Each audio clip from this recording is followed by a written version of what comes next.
صحابہ کرام آخرت کی طرف بھاگنے والے تھے۔ اس کے اوپر اتنے زیادہ واقعات ہیں کہ وقت نکل جائے گا۔ تو یہ دوسری سلطنت تھی فارسی ساسانی، ان کو ملوک اعظم کہا جاتا تھا، کسرا کہا جاتا تھا، اور ان کا جو دارالحکومت تھا وہ مدائن تھا۔ یہ دارالحکومت تھا ان کا دریائے دجلہ کے آس پاس، اور یہ سلطنت آپ دیکھیں یہاں پہ بلوچستان تک آباد تھی، اور صحابہ کرام رضوان اللہ تعالیٰ علیہ مجمعین نے بلوچستان تک کو فتح کیا ہے۔ یہ ان فارسیوں کی سلطنت تھی، اور اس کا نام ساسان کیوں ہے؟ تو یہ ایک شخص تھا جس کا نام ساسان تھا، اس نے اس سلطنت کی بنیاد رکھی، تو اس بنیاد پر اس کو ساسان کہتے ہیں۔ یہ اس کا نام ہے ارد شیر بن بابک، اور اس نے 224 عیسوی میں اشکانی سلطنت کو شکست دی، اور پھر اپنے نام کے اوپر اس کا لقب ساسان تھا، تو اس نے اس فارس سلطنت کی بنیاد رکھی۔ اب واپس آئے اینڈ پر کہ یہ دو سپر پاوریں ہیں، ایک طرف رومی ہیں اور دوسری طرف فارسی ہیں۔ ان دو سپر پاوروں کے درمیان میں جو حجاز ہے، جو رکاوٹ ہے، جو ان دو سلطنتوں کو ایک دوسرے کی طرف بڑھنے نہیں دیتا، یہاں پر رومیوں کے قبائل آباد ہیں، یہاں پر ان کے فارسیوں کے قبائل آباد ہیں، اور درمیان میں مکہ ہم سماعت فرمائیں گے انشاءاللہ اگلے نقشے میں، کہ یہاں پر کوئی حکومت نہیں ہے، کوئی بادشاہ نہیں ہے، کوئی سلطنت نہیں ہے، مذہب بھی سب کے مذہب مشرک تو تھے، لیکن بت بھی سب نے الگ الگ بنائے ہوئے ہیں، ہر قبیلے کا ایک الگ بت ہے، ہر قبیلے کی الگ حکومت ہے۔ ہاں درمیان میں ایک دار الندوہ تھا جہاں پہ جمع ہوتے تھے، وہ انشاءاللہ ہم نقشے کے اندر سماعت فرمائیں گے۔ تو دمشق سے لے کر بنو لخم تک یہ وہ علاقے ہیں جو روم کے متحدی میں تھے، اور یہ ان قبائلیوں کا یہ کام تھا کہ روم کی طرف بڑھنے والے یہ بدو ان سے ڈرتے بڑے تھے کہ یہ متحد ہو گئے تو انہوں نے ہماری سلطنتوں کو نہیں چھوڑنا، اور پھر اسلام نے یہی کیا کہ ان عربوں کو متحد کر کے پہلے رخ کیا روم کی طرف اور پھر رخ کیا فارس کی طرف۔ تو ان کو یہ خوف بہت پہلے سے تھا کہ یہ متحد ہو گئے، یہ عرب جاگ گئے تو ان کا مقابلہ کرنے والا دنیا میں کوئی نہیں۔ تو انہوں نے اسی خطرے کے پیش نظر انہوں نے یہاں پر اپنے متحدی آباد کیے ہوئے تھے، اور نچلی جانب سے انہوں نے فارسیوں نے اپنے متحدی آباد کیے ہوئے تھے، تاکہ عرب کو ہم دو طرفہ گھیر کے رکھیں، کہیں اگر یہ بغاوت کے لیے اٹھے بھی تو ہم ان کی بغاوت کو دبا دیں۔ یہ پس منظر ہے۔ اس پس منظر میں رسول اللہ صلی اللہ علیہ وآلہ وسلم تشریف لائے۔ اب اس کی ایک جانب حبشہ اور بر اعظم افریقہ ہے۔ حبشہ یہاں پر بھی عیسائیوں کی حکومت تھی، اور حبشہ آزاد دارالخلافہ تھا۔ یہ جو علاقے ہیں یمن اور عمان، یہ پہلے حبشہ کے پاس تھے، پھر فارسیوں نے حملہ کر کے حبشہ کو لے لیا۔ اب یہ جب ہجرت ہوئی تو ہم سماعت فرمائیں گے کہ درمیان میں دریا ہے، بعض صحابہ نے اس کو عبور کر کے ہجرت کی، اور بعض نے وہ لمبا راستہ لیا اور یہاں حبشہ کی ہجرت پر پہنچے۔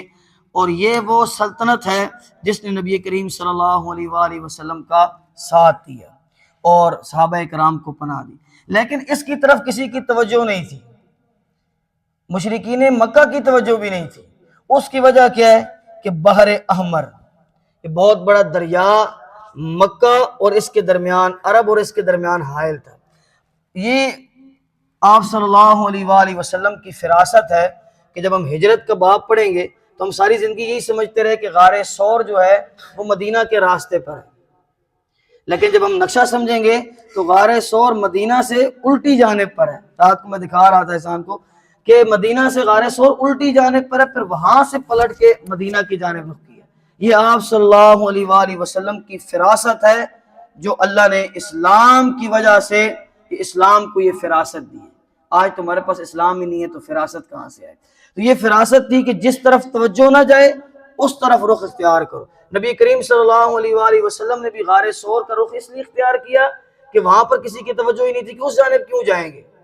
حارث اور نچلی جانب ہے مکہ کے، اس طرف کس نے جانا ہے؟ کسی کی توجہ ہی نہیں تھی۔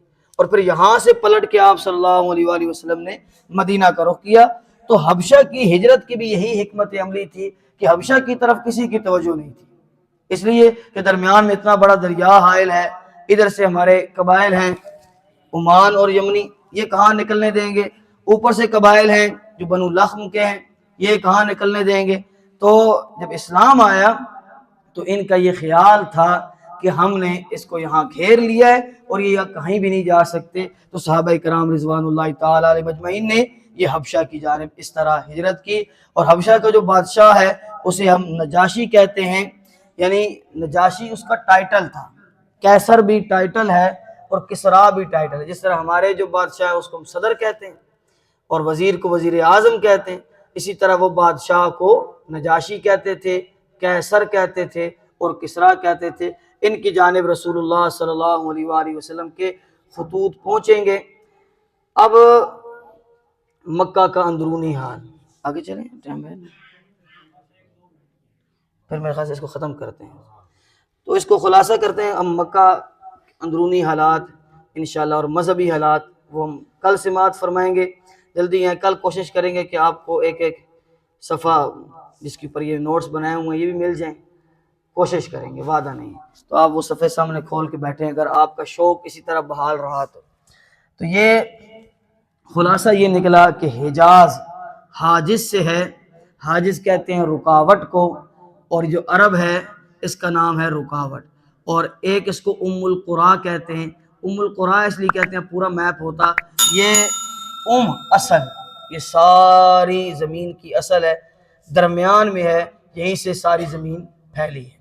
تو یہ بنیاد ہے، یہ درمیان ہے، اور یہاں پہ یہ اہمیت کا حامل یہ خطہ اس لیے ہے کہ یہ دو سپر پاوروں کے درمیان میں واقع ہے۔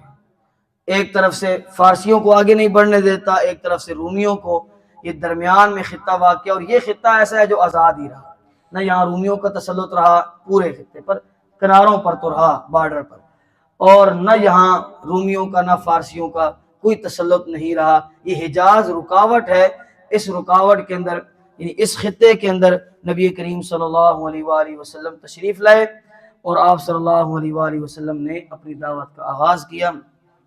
وما علینا الا البلاغ المبین۔ جدد حياة القلب بالقرآن